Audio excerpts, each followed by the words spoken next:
I think we are live, although this is a recording live for us. So, as you know, this is our Be Well Kanema podcast with me, Diego, Christian, or Leche. as you may know us, Cafe Con Leche in the morning. So, welcome back, everybody. Hope you liked our first few podcasts, and we decided to go through another round and go through another topic of the day today. Now, as you remember, both of us here work at the Salesforce Tower in Chicago. That is our location.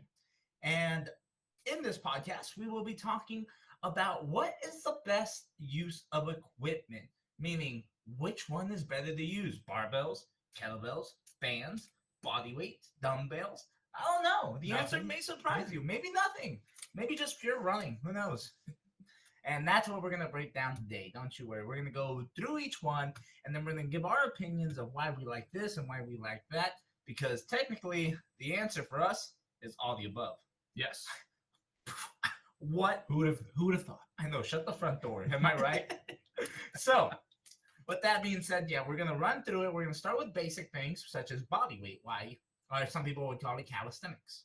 You know, is another way to say it. But body weight is how we're going to begin, and then we're going to go as we get more advanced and tougher in the movements, and we're going to run down what the best way to us, at least to us, in our opinions, where how we can use it, manipulate it in the gym or in everyday, even if you don't have a gym, if you have a house, things like that, whatever it is. Yeah. So, with that being said, we're going to start with body weight. Body weight exercises. Now, I don't know about you, but I think they're really underrated. I think so as well. I mean, when we're talking about like all of these topics that we're discussing today, they're all different forms of resistance. And so basically, we're going to go through and see which one is the most effective, but all of them kind of have their own, times where they shine to be the most effective and when to program them for specific individuals or whoever we're programming for. Well said, well said. Like for body weight, who would you program that for?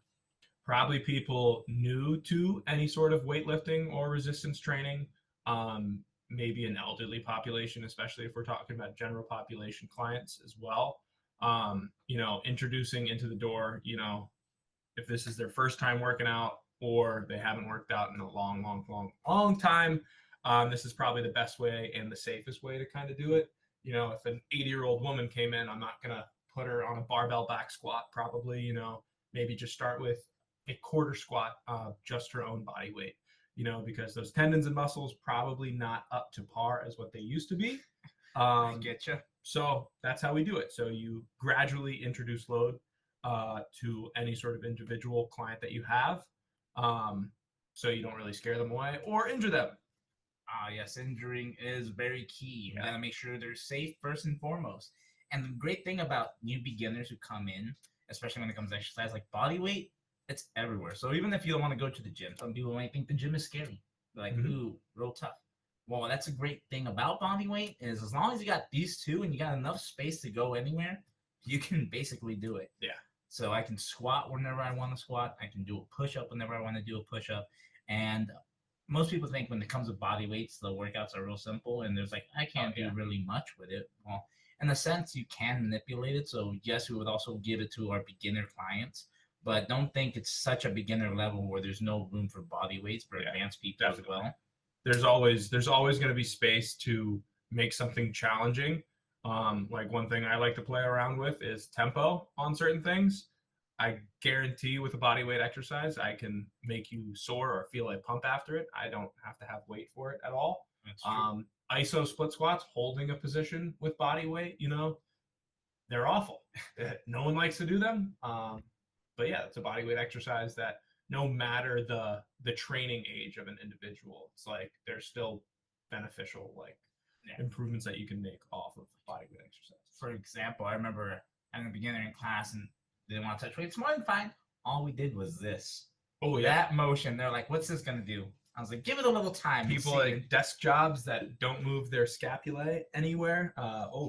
Burn. People don't understand. Gravity itself is heavy.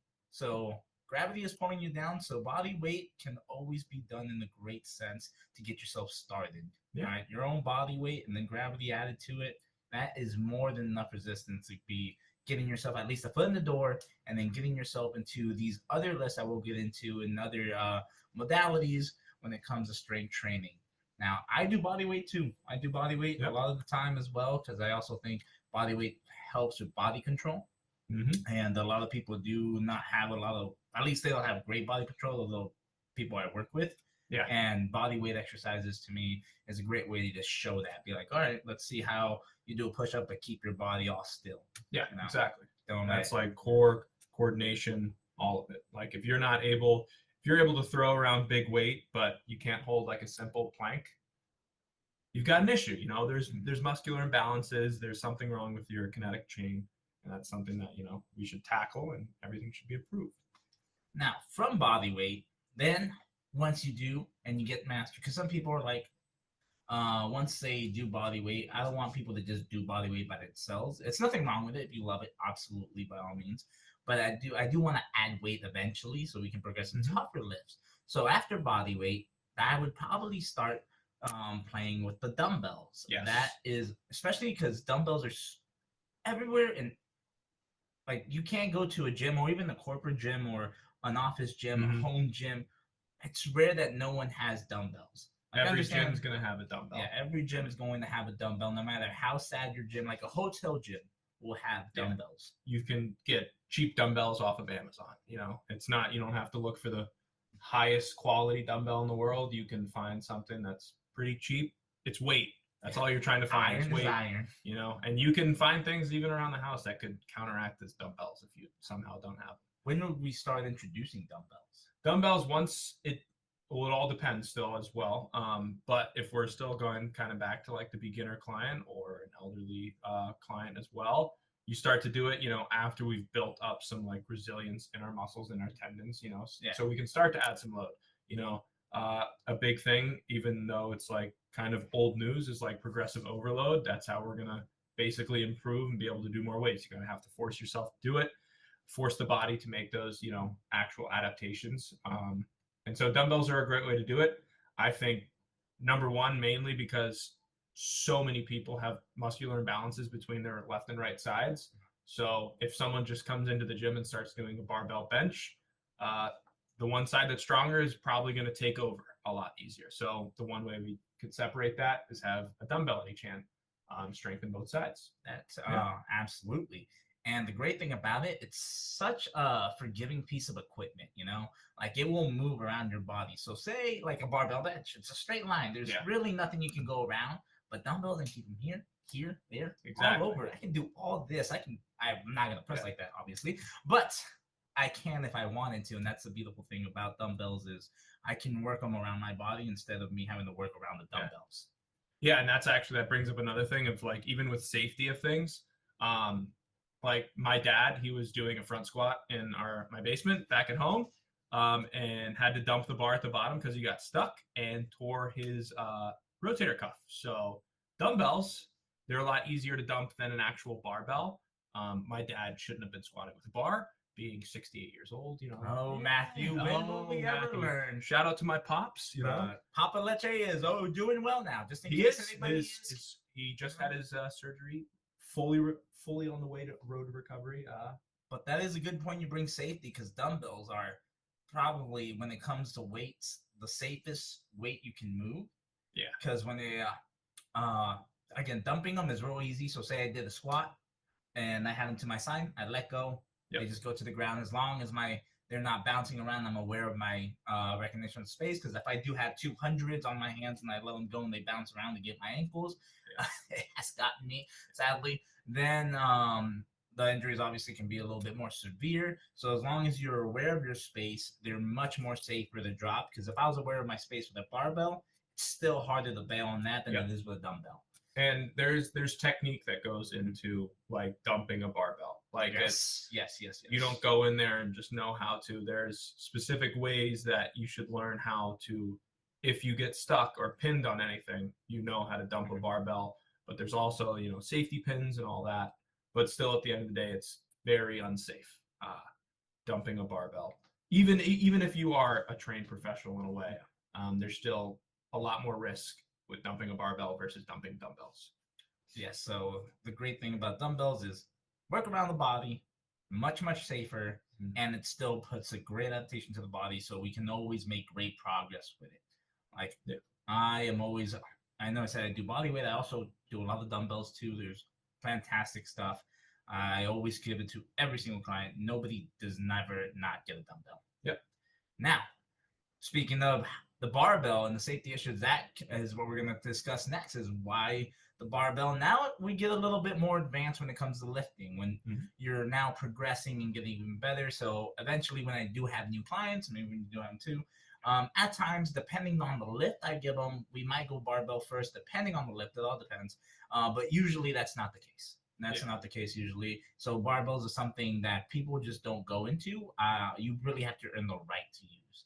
So, for example, like the dumbbells, if you can't do a press with the dumbbells because you can't just get it together, for me to put you under a barbell is more responsible on my end. So I got to make sure you can master that dumbbell before you even try to get on the barbell, because now safety and injuries and all these things play an issue. Now, when it comes to your experience with the barbell with your clients, when do you, again, introduce it?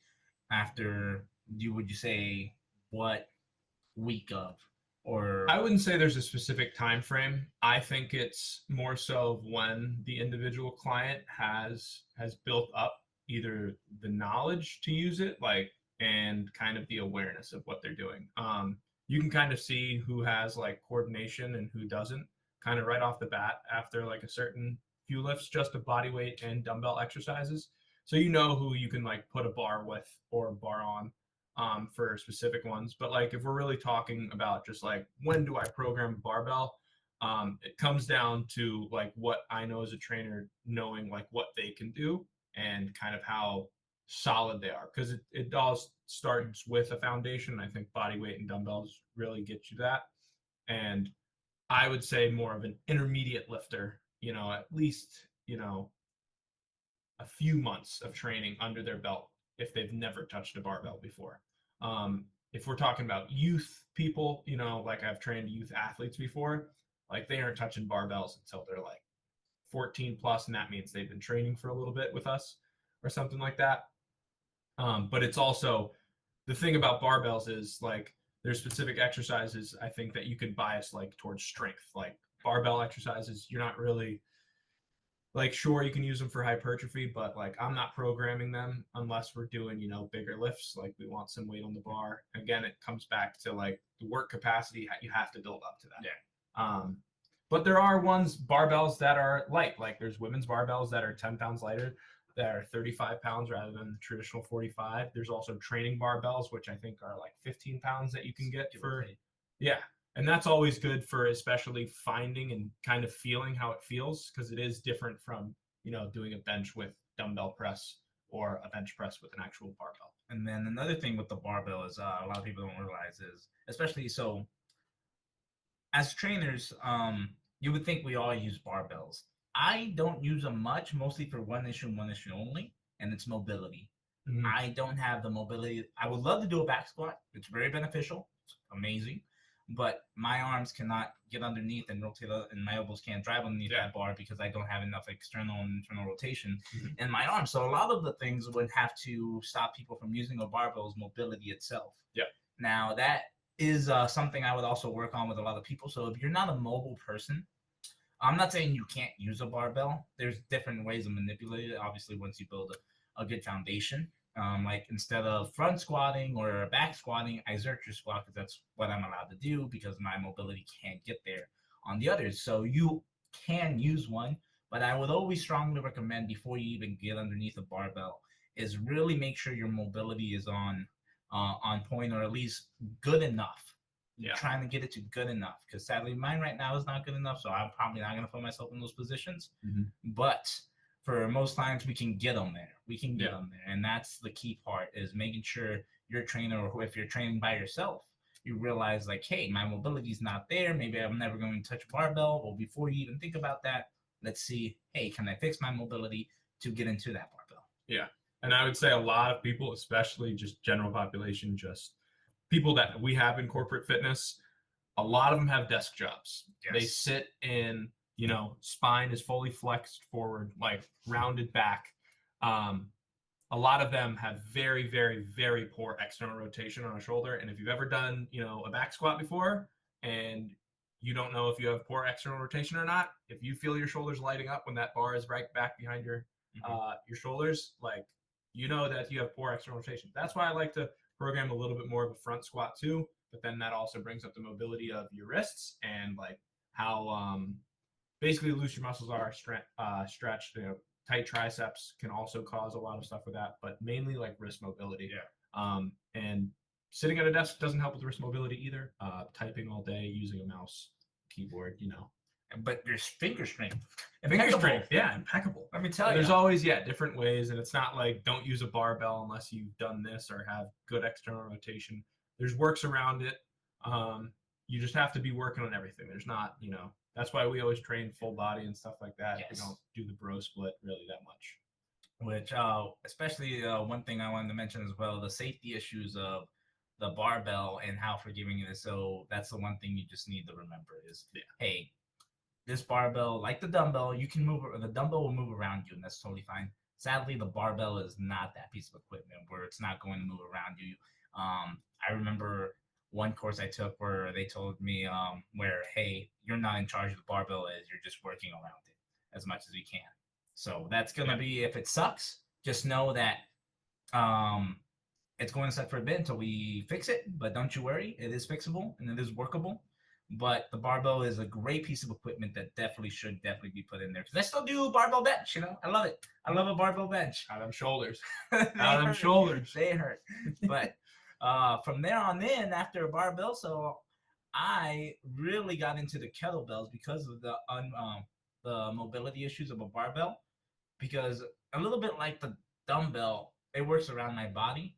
But a little bit like the dumbbell, it's a little bit also unforgiving because technique. If I don't have it there well in the main kettlebell movements, when it comes to it, it will let me know and it will hit me. Mm-hmm. So the kettlebell, I love it, especially for people who need to work on power, full aerobic, strength. I can really use it all around, depending how you lift it. But it provides a little bit more of I like to call it a oomph. Some people call it the stretch reflex, but I call it the oomph for people, where you need to learn how to really do a bow and arrow effect, as some people will call it, from bottom to top. So that's why I really like the kettlebells too. And I always introduce it to every single client, even beginners, but I do it in phases. So for example, there's an exercise called the kettlebell snatch. I make them do a dumbbell snatch first, learn the motion, and then we do single arm swing, then from high row, and then from the snatch. So I do them in different phases, because if I make someone do a kettlebell snatch immediately, especially if I make them do it on their own and I program them from when I'm not there, it will hit you, sadly. Yeah. I have done the research on how to avoid bruises, and all the research is the same. Self-conducted? Self-conducted, and I have literally Googled, and all Google says the same thing, where it kind of comes with the territory. Yeah. So... But do you use kettlebells when your programs, or? I use kettlebells. I don't do a lot of like the Olympic sort of lifts, so snatch, clean, jerk, or anything like that kind of with kettlebells. That probably just goes with like my history and experience of training. I haven't used them as much in that. Like I still use them for like a goblet squat, simple goblet squat. I like them for actually like stability exercises. So holding a kettlebell upside down and doing like a shoulder press. It's great for helping your rotator cuff and basically that whole shoulder girdle. And in terms of pressing, the amount of people that come to us with shoulder pressing pain, it's unfathomable at this point. But like it's a great way to kind of get the shoulder moving and loosey goosey before a pressing day or a push day. So I mean, I use them. I think I want to improve. I use them a little bit more, especially with like the power aspect of it, getting people into a hinging motion, actually driving hips through. But yeah, I like the kettlebell. It's great. It's different from a dumbbell. The weight is kind of different. So the weight's not, in line with your hand. It's kind of off of your hand. I forgot the name of that type of resistance off the top of my head. But yeah, it's in there somewhere. It's somewhere in there. We'll put it in the comments. Don't you worry. Put it in the comments. Bottom heavy. I don't know. Yeah. So yeah, basically just it gives you a different strength curve. So you have to kind of fight something different, which is always good. I think people don't really understand if you're still fighting the same strength curve on specific lifts, aka just doing the bro split of a, you know, chest day, leg day, back day, and just doing the same like 5 exercises. You're not really going to make an improvements in terms of how you're actually feeling. You're training like a bodybuilder, which people that are working in a corporate setting, I don't think they are bodybuilders. They have their jobs already set. So, and if you talk to any bodybuilder, rarely do they tell me their body feels great. yes, I have not had a few that I've trained who was like, oh yeah, that feels great. I can't.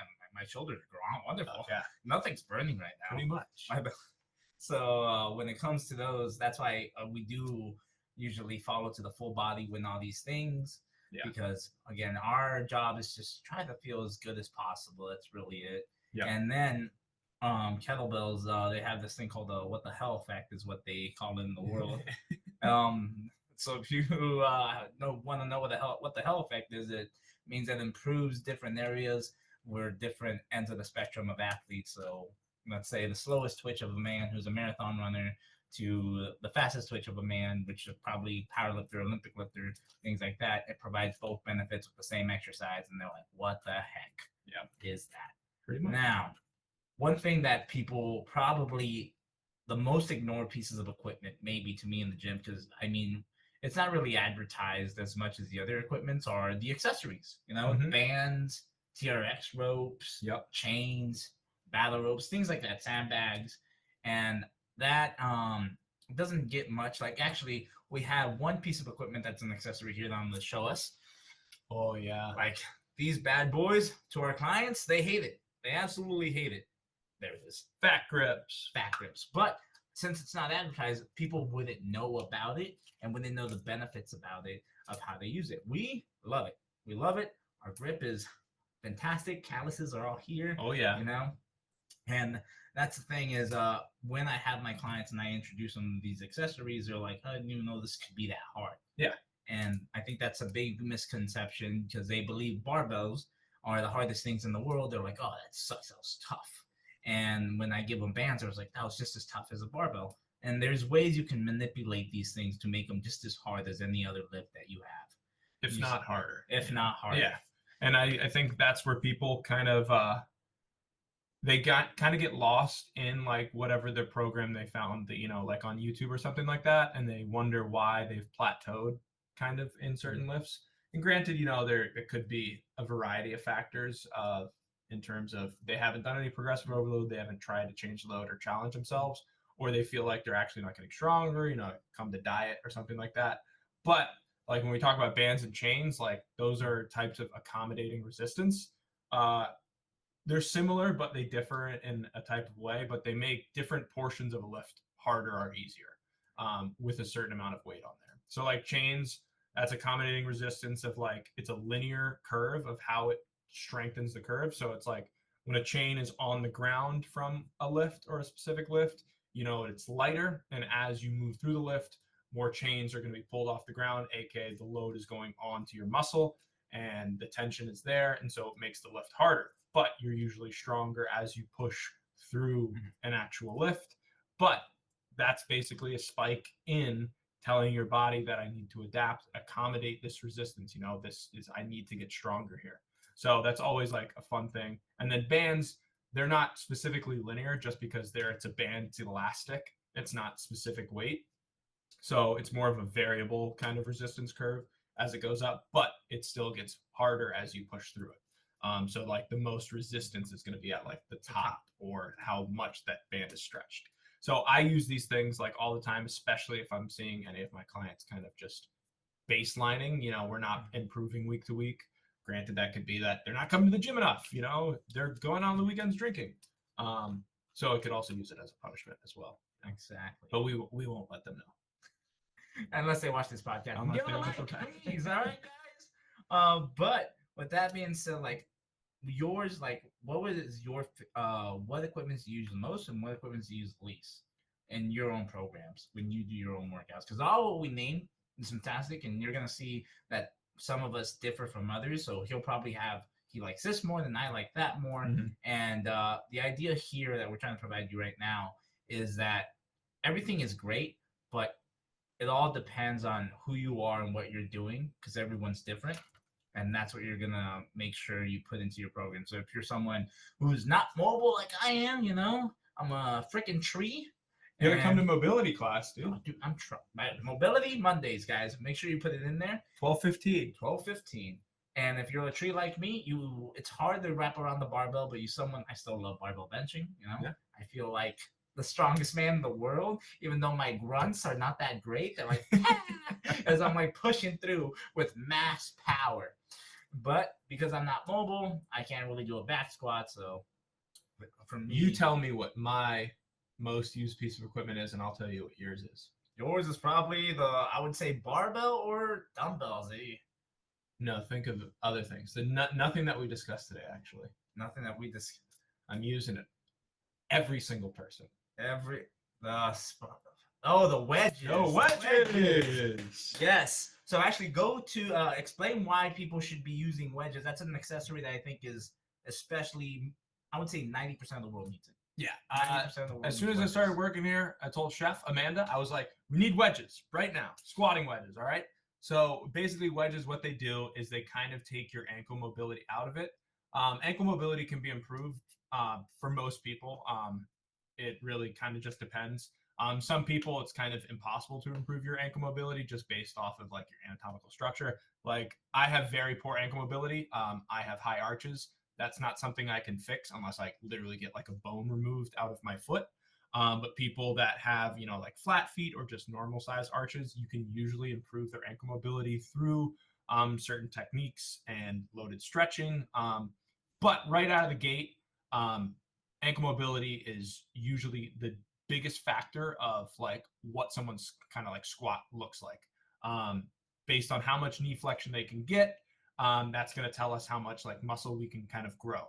The more flexion, the more muscle you're going to grow out of a specific exercise. So like range of motion it's the best thing for you because lengthening is strengthening. What a saying. I know. What a saying. I didn't come up with Here's it. my pen. I didn't come up with it. Garage Strength, I think, came up with that one. Wow. Shout out to them. So shout out to them. But yeah, I use wedges so much. People don't really understand going into a full squat until they actually go into a full squat and they realize how weak they kind of are. So I love wedges. It allows people to go into a full squat while maintaining the proper posture, without having too much forward torso lean or anything like that, keeping that upright posture the whole time as we go down into a squat. So that's definitely the most used piece of equipment I use. And I can use body weight, dumbbells, barbell, all are brutal. All of the above, but the wedges they're going to get you. They're going to get you. What a sleeper too. What a sleeper. No. You use kettlebells the most. You're the kettlebell man. Use kettlebells a lot. So for me, I love pushing people through kettlebells.